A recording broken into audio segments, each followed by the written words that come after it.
Halo Sobat Info Guru Update, informasi terbaru kali ini untuk sahabat-sahabat P3K tahap kedua. Ada beberapa hal penting yang perlu diketahui terkait dengan pengumuman hasil kelulusan P3K tahap kedua. Berikut langsung saja untuk ulasan lengkapnya.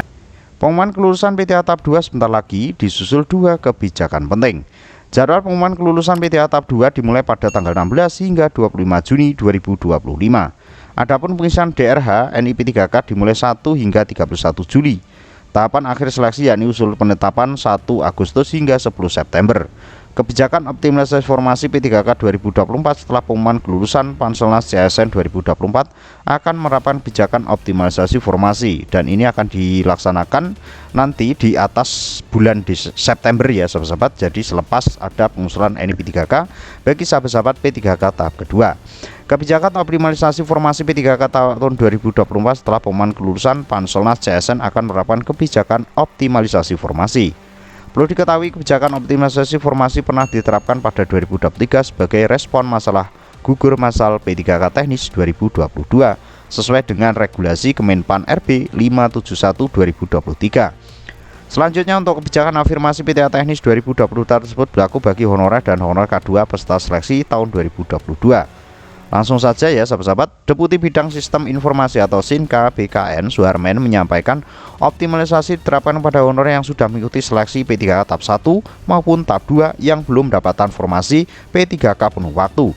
Jadi informasi ini berkorelasi bersinambungan dengan video sebelumnya ya sahabat-sahabat. Tidak ada batasan hanya untuk honorer database, walaupun masuk database BKN tetapi bila tidak ikut seleksi tidak bisa masuk optimalisasi, kata Suharmen beberapa waktu lalu. Bisa digarisbawahi ya sahabat-sahabat, nanti yang mendapatkan optimalisasi bukan hanya kawan-kawan yang database namun yang non database juga kalau kita mengisyaratkan dari bahasa Pak Suharmen. Kepala BKN Zudan Arif Rakulullah menjelaskan pengisian formasi kosong P3K tahap 2 diambilkan dari honorer tidak lulus P3K tahap 1 dulu dengan mencari ranking terbaik sesuai kriteria pelamar prioritas.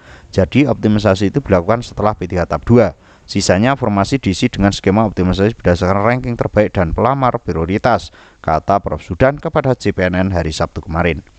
Selanjutnya, sekali lagi para penerapan optimalisasi honorer database BKN akan lebih diprioritaskan dibanding non database BKN. Jadi untuk non database BKN juga mendapatkan optimalisasi ya sahabat-sahabat. Jadi urutan pengisian untuk optimalisasi formasi yaitu nanti setelah diisi semua oleh sahabat-sahabat P3K tahap 2 yang lulus, nanti akan diisi oleh tahap 1 yang belum mendapatkan formasi. Setelah itu baru tahap 2 yang belum dapat formasi itu mendapatkan kesempatan menjadi P3K penuh waktu di P3K tahap kedua.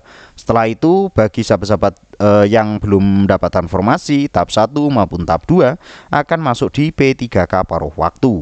Untuk paruh waktu sendiri sesuai dengan korelasi video sebelumnya ya sahabat-sahabat, itu sesuai dengan diktum kelima untuk P3K Kemenpan RB 16/2025 juga nantinya akan disampaikan bahwasanya untuk P3K paruh waktu diprioritaskan hanya untuk honorer yang sudah lulus, honorer yang sudah masuk di database BKN.